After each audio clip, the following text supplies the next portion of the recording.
Welcome, my name is Muligan and this is the Beginner's Guide. The Beginner's Guide is from the developer of the Stanley Parable. So I want to see what this game is all about. I know it is not the Stanley Parable, not in a similar fashion or so. It is something new, but the Steam review said you should check it out if you can. So here we are.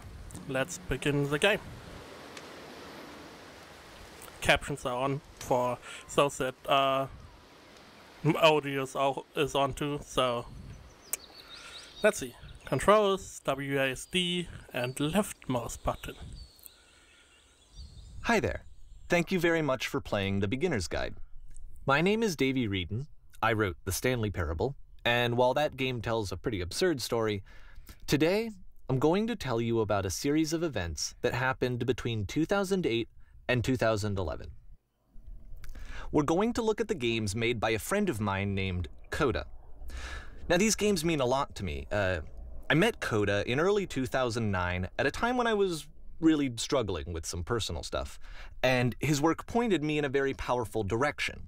I found it to be a good reference point for the kinds of creative works that I wanted to make. So just to start you off, this is, I think, the first game he ever made. It's a level for Counter-Strike. You can walk around here, by the way. And mostly it's just Coda learning the basics of building a 3D environment. But what I like is that even though he starts from the simple aesthetic of a desert town, he then scatters these colorful abstract blobs and impossible floating crates around the level. And of course, it destroys the illusion that this actually is a desert town, and instead this level becomes a kind of calling card from its creator. It's like a reminder that this video game was constructed by a real person. And it kind of makes you wonder, what was going through his head as he was building this? This is what I like about all of Coda's games. I mean, not that they're all fascinating as games, but that they are all going to give us access to their creator. I want us to see past the games themselves. I want to get to know who this human being really is. And that's exactly what we're going to do here. So, it's 2008, Coda starts making these games, and he never releases any of them. He doesn't put them onto the internet, he just makes them and then immediately abandons them, and they sit on his computer forever. And I think he really understood this image of himself as a recluse. At one point, he jokingly renamed his computer's recycling bin to Important Games Folder. So, you know, this was just how he worked. He tended to crank them out one after the other without even really pausing to try to understand what he had just made, until suddenly one day, he just stopped. In 2011, that was it. He made his last game, and then he hasn't made another one since. And that's why I've taken this opportunity to gather all of his work together, is because I find his games powerful and interesting, and I'd like this collection to reach him, to maybe encourage him to start creating again. And if the people like you who play this also happen to find his work interesting, then I'm sure it'll just send that much stronger of a message of encouragement to Coda. So thanks for joining me on this. If you have a particular interpretation that I haven't mentioned here, or if you just need to get in touch, you can email me at daveywreden@gmail.com. Okay, that's about it for introduction. Let's take a look at Coda's first proper game. As each game is loading, I'll show you the date that it was completed. This first one was made in November 2008.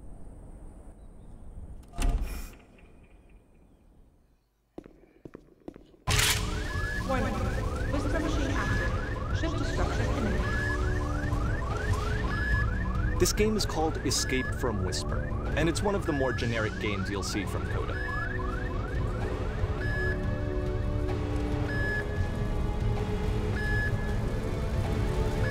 Okay. Interesting.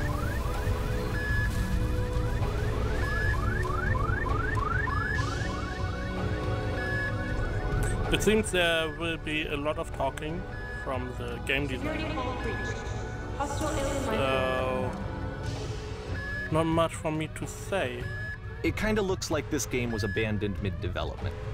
For instance, you have this gun, which you'd think would indicate that there are supposed to be monsters or enemies somewhere, but then clearly there are no enemies anywhere. You can't even reload the gun when you run out of bullets. But ultimately, we don't really know. Maybe Coda thought that actually it was complete the way that it is. And I think that we should talk about his games for what they are, rather than for what they're not. Enemy force neutralized. Begin shield activation. Okay. I love how you can see the bottom of the Interesting. universe from this room.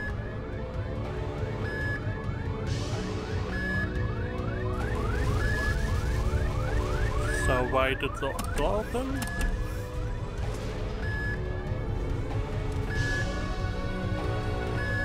Apparently, this space station has a nice. labyrinth on it. Sure, I don't know. There's really no reason for it that I've ever been able to discern, so in the interest of time, I'm just gonna skip you on past it. Nice. Thanks. Okay, this is the part that's interesting. The game has this narrative about the whisper machine and how it has to be turned off, and then you get to the engine room.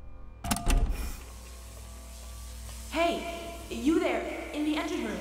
You could save us all. That beam is powering the whisper machine. We could disrupt it by introducing a great enough heat signature. If your body could stop the beam. It's so much to ask, but for all of our lives, would you do it? Could you give yourself? How about now? And why do I have the feeling that the person that told us is the whisper machine? No, we are going. No, This we are is not a going. branching point, unfortunately. The only option is to step into the beam. Huh, you say that. Let's see, what other audio have you recorded for me not stepping into the beam? I have the feeling you are simply fast forwarding me. Come on. I know you want to. Interesting.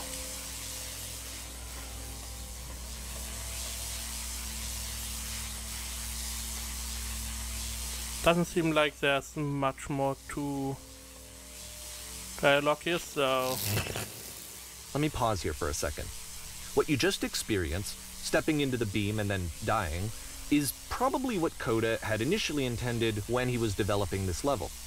But when he first compiles and plays it, something goes wrong. There's a bug somewhere. And this is what happens instead.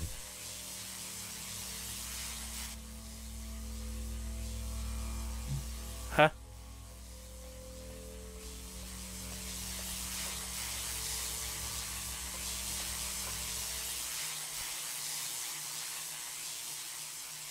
What? Whoa, okay. The beam causes you to start floating. And this is an important moment for him. Because yes, this is technically a glitch, but Coda identifies something human about it, like how small it makes you feel in the face of this larger chaotic system. Or this floating could be the afterlife, a peaceful place, juxtaposed against all of the hysteria that you've just had to traverse. I don't even know. I have no idea what he was thinking, but what's clear is that after making this, something lodges itself in his brain. He wants to do more of these really weird and experimental designs. So he stops work on this and moves on to a stream of tiny little games that go in all sorts of directions.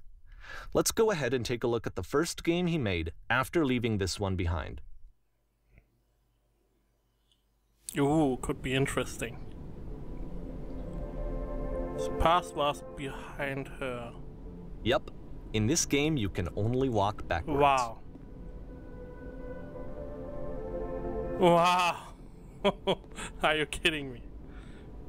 Nice that you can look down here. Really? Only backwards? Backward?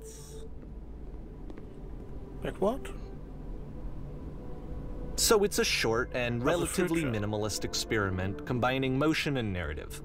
It is less advanced than the previous game, but actually it seems to be more focused, more complete. Coda's trying to give it a unique voice rather than simply basing it on a pre-existing trope. By the way, I can see that the developer, the narrator here, got some ideas from him. I mean, This really reminds me of the Stanley Parable. And I like this narrative that you can see while walking.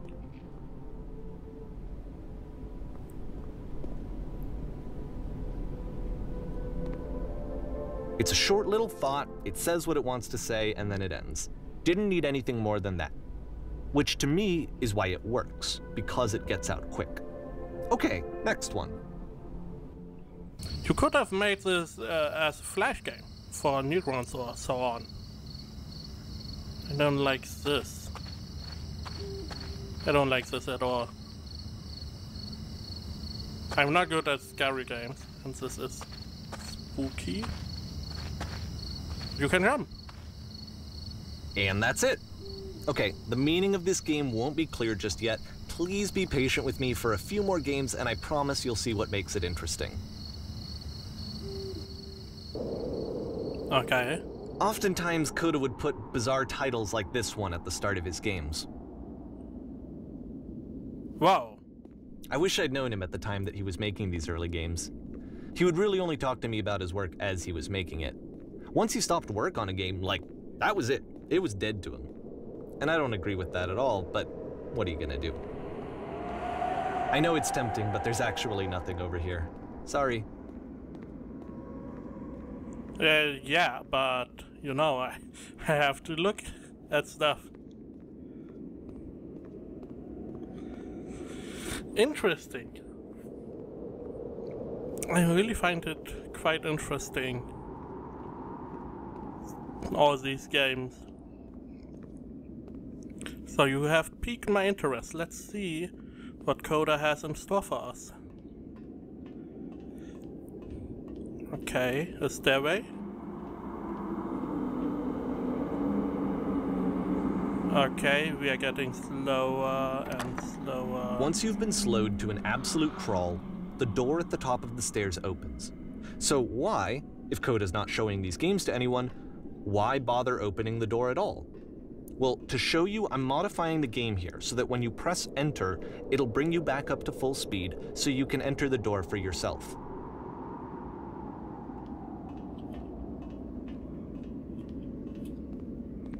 Okay.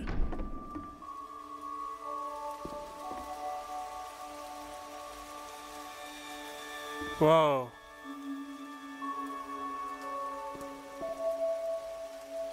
A room that's warm and nice and filled with little ideas for games.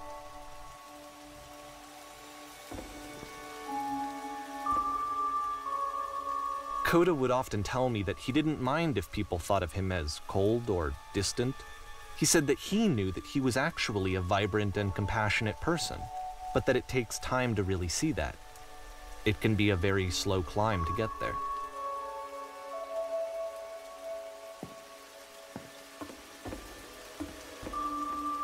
Interesting. You are a gate. Oh man. Ready, set, fish.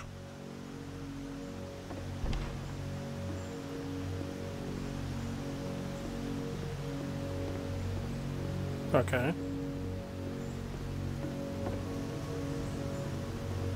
What weird idea do you have here? Well, this is new for Coda. It's an actual puzzle. Go ahead and see if you can solve it.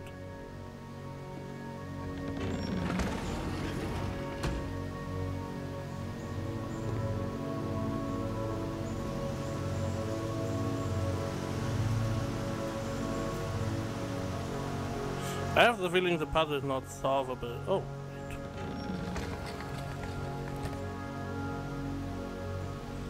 wait. Don't forget that solution, because Oh. we're going to see this puzzle again soon. We're gonna see it a lot. Interesting.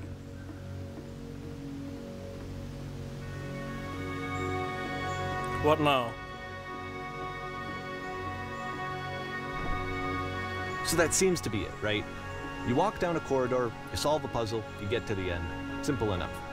All right, now I'm going to modify the game again so that when you press enter, it'll remove all of the walls from this room. Okay. What the... What? How about that? There was more to it than we had any way of knowing. I actually find it funny that this game comes after the Stairs game, since they essentially convey the opposite idea. So, in the Stairs game, a dull exterior concealed a rich interior. And then, in this level, a dull interior hides this fantastic outer world. Either way, I think that the point is the same, is that most of the time you don't get to know what you're missing, or even that you're missing anything. That's not your role as a player. So if your role here is not to understand, then what is it? Interesting, really interesting. Oh, welcome back. Aha. You're So now exiting. this, combined with the entering game from earlier, tells us that Coda believes his games are connected somehow. It could even be that the Stairs game and the puzzle game are literally connected in between this and the entering game. There's a bigger picture that all of his games are meant to play a role in, some larger meaning that we won't be able to grasp until we've seen all of them. And once we have, we can step back and start to understand what exactly that bigger picture is.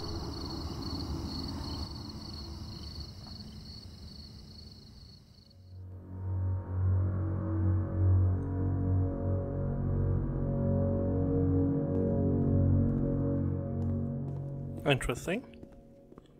A nice house. Let's talk about video game development for a second. Every video game runs on what's called an engine, which determines what the game can and cannot do. So in other words, the engine is a set of tools for game development.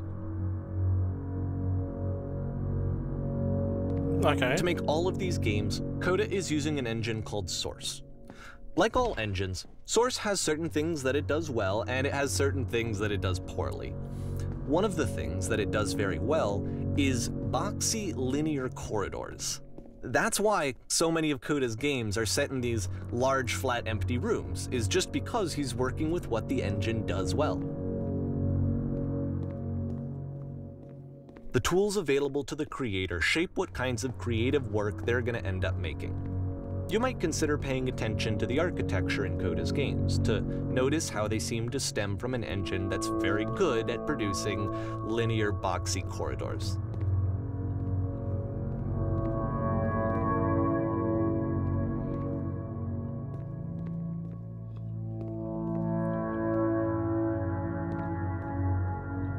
Okay.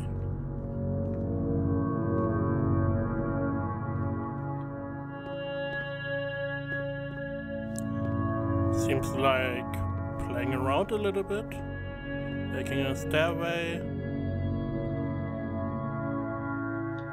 and you can probably fail. No, you can't. This is interesting. Okay.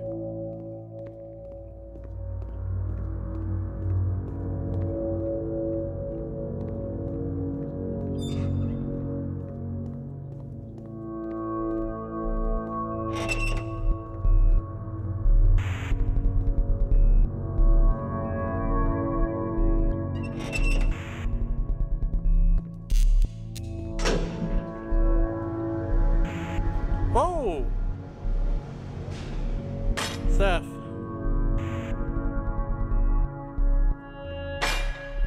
This prison, Nothing is funny like you enough, think it is. in Coda's original design, the doors stayed shut for a full hour before letting you go. If you don't mind, I think we're gonna skip that. This is something that he and I used to argue about a lot. You know, whether a game ought to actually be playable, whether it means anything if no one can get through it. And I would always defend that, you know, all this work goes into the game, why not make it playable and accessible? And so we just got into heated arguments over it, and there was one time that after one of these conversations, he went home, and a day or two later, he sent me a zip file entitled Playable Games that was full of hundreds of individual games, each of which was just an empty box that you walked around in and nothing else. Believe me, I played every single one of those just to find out if there was like a gag hidden somewhere. There wasn't.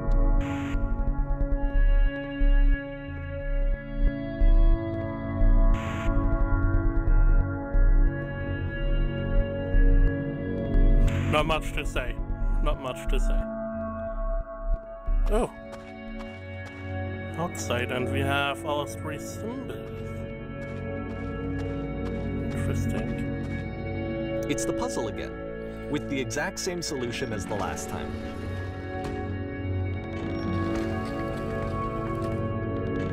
There's still no clear indication of what makes this puzzle so special that Coda is going to return to it over and over. But I promise I'll share with you my interpretation very shortly.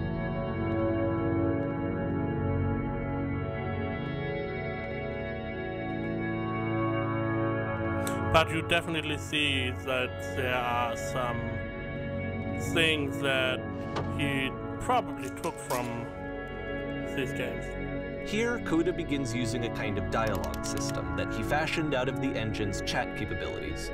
Use the 1, 2, 3 buttons on your keyboard to respond.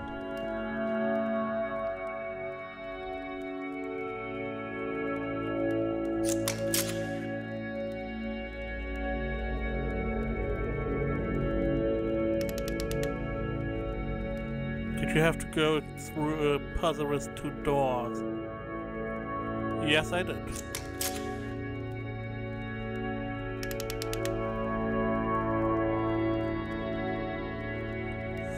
Tell us how to get to the other side.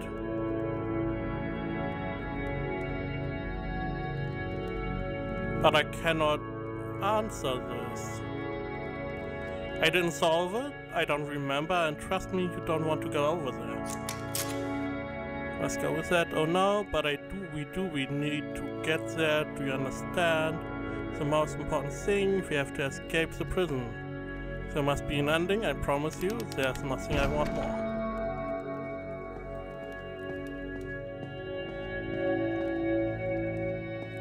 And we are here again. How did you get here? Was there a puzzle that you had passed through?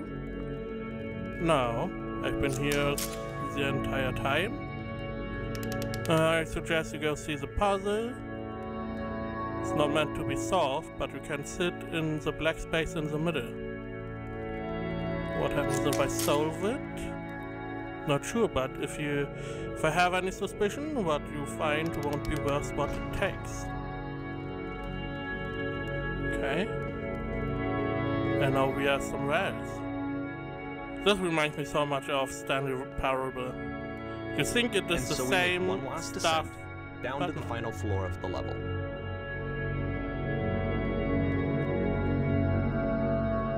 Not everything seems to be like it looks like.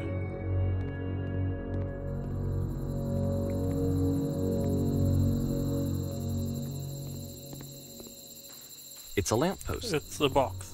Okay, I can't tell you quite why, but for some reason Coda fixates on this lamppost.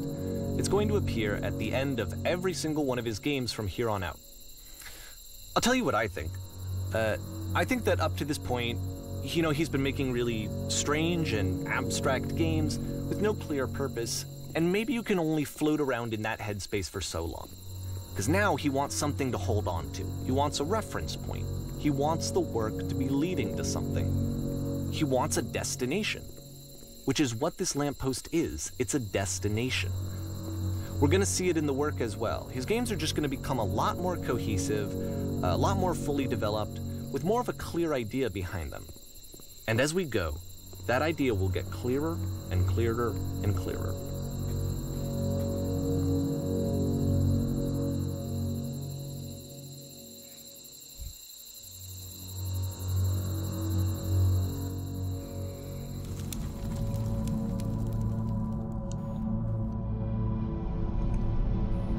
As you walk around, you can leave notes. All notes you see are left by other player. A multiplayer game. Nice room. Not. So first off, I'm sure you can deduce this, but this game is not connected to the internet. All of the notes that you're going to see have been written by Coda. This was actually the first game of his that I ever played. This was shortly after I met him at a weekend game jam in Sacramento, where I grew up.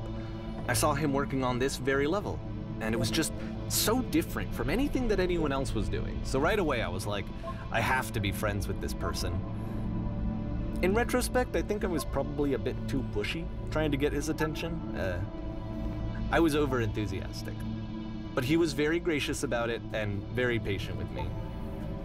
And I cooled off eventually. Oh, feel free to skip over any of these notes if they're not doing anything for you. Nothing extra is going to happen if you read all of them. Either way, to me they convey a sense of loneliness.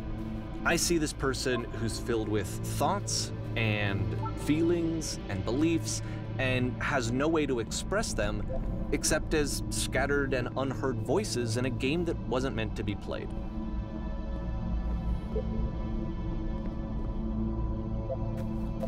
But it's ironic, isn't it, that in playing this game and seeing how alone Coda often felt, that we get to know him better and actually kind of connect with him.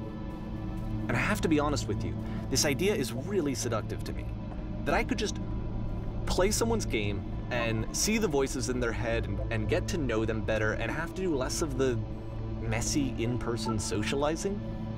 I could just get to know you through your work. I think this is why I always liked Coda's games so much, is because it felt like they let me have that connection. I felt as though he was inviting me personally into his world. And then I feel less lonely too. Wow. What is this picture? There are so many bubbles we probably cannot access.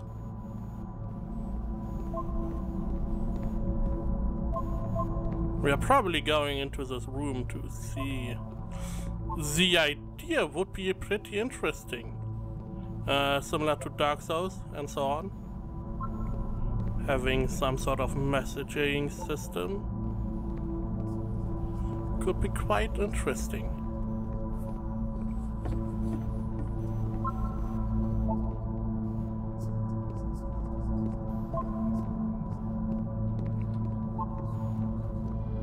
Let's see. Where are we going now? The time it had to take to make all these bubbles. At the end of this crap. level, we're going to see the puzzle again. And here, I'll tell you what I think the puzzle means. Each of these games represents an idea that was on Coda's mind at the time that he was making it. And the puzzle is a way of closing the door on a previous chapter of his life before moving on to the next one.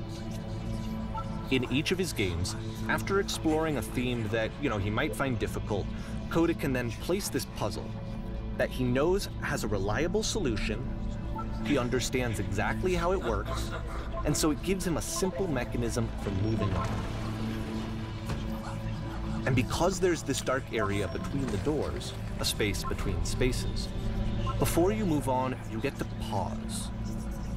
Just for a moment, a few seconds to reflect on and let go of the events that led you here.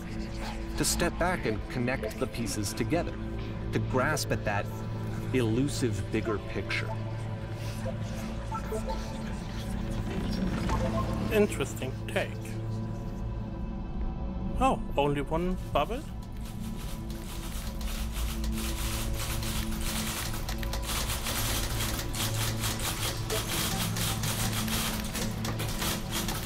Yeah, how do you leave notes? Oh, typewriting machine. And the lamppost again. Are you there? Please say something. It can be anything. I just need you to say something. Speak, speak, speak.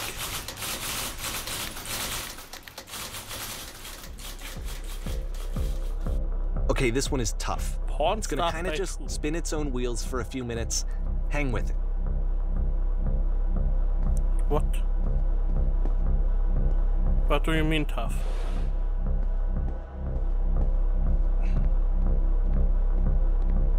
Interesting interior design. Why do I have the feeling I'm going to circle around a lot?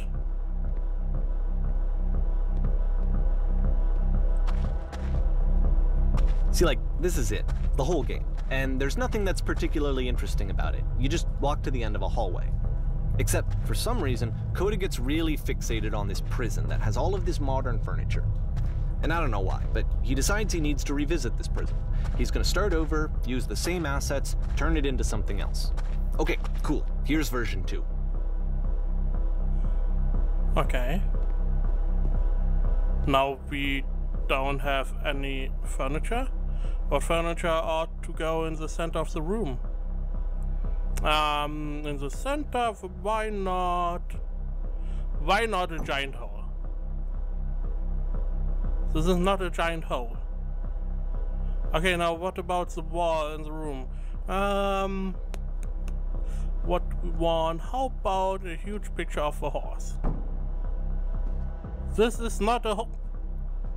Why giving me choice if there's no choice? I think we should light up this room.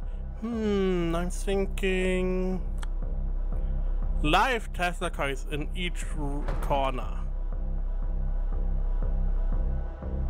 What? And a table. We do have a table.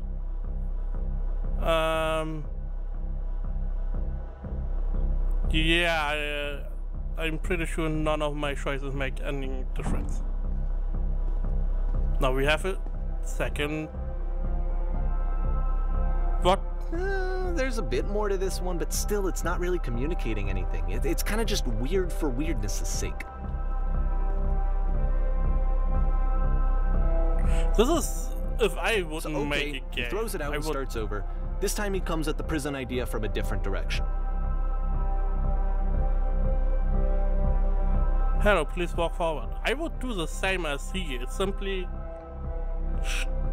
put down every asset and yeah, you're happy.